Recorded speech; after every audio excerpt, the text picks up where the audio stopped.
What's up, Dividend Nation? Today we had another Dividend King announce their quarterly dividend. Abbott Laboratories announced their 402nd consecutive quarterly dividend at 55 cents a share. So we're going to quickly run through their dividend yield, safety, and a few analyst projections. As you can see, year to date they are trading slightly down, just below 6%. 1 year they are flat. Although if you were a long-time shareholder, you could see that you would be up over 150%.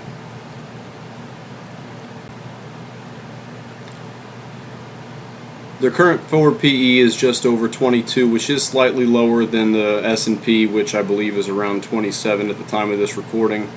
Their current dividend yield is 2.13%, and they are a large cap company trading just under 180 billion.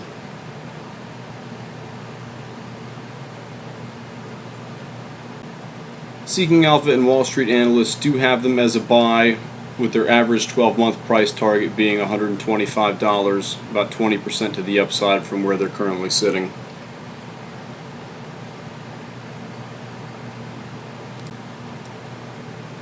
When we look at their overall dividend scorecard, they do score relatively well in overall dividend safety, growth, yield, and consistency.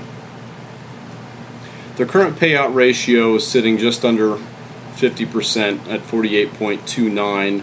This is a little bit higher than what I generally like to see. It does make me question the amount of growth that we can see out of their long-term dividend growth going from here. Their 5-year CAGR is just over 12%, so over the last 5 years they have been able to outpace inflation relatively well.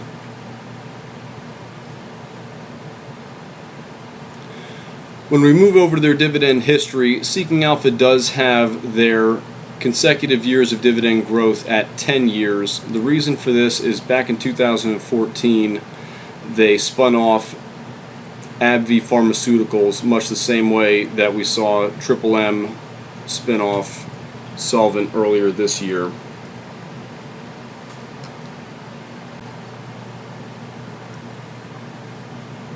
When we move over to their dividend safety grade, we do start to see a few red flags pop up that would make me want to dive a little bit deeper before I considered adding this ticker to my portfolio.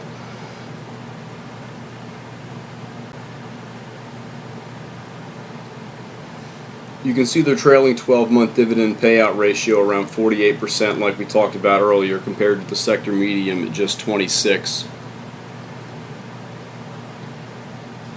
When you look at their cash flow payout ratios and free cash flow versus dividend payout ratio, you can see that the majority of their cash is going towards that dividend payment.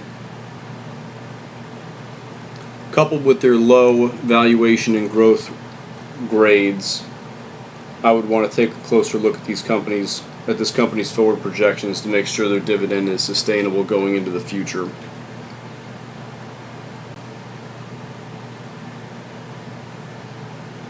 Lastly, when we look at their dividend estimates going forward, we can see they're only expected to grow their dividend just over 2% over the next 2 years, which would not outpace inflation in the current climate, with the CPI coming in at 3.3% earlier this week. So with that being said, remember, even though ABT is a dividend king, past performance is never indicative of the future. So what do you guys think? Is this a dividend king company that you'd consider adding to your portfolio? Let me know in the comments below, and if you'd like to see a deeper dive into their financials in the future, please like and subscribe to keep up to date with current dividend news and updates, and help me get this channel up off the ground so we can bring value to more dividend investors in the future. Thanks.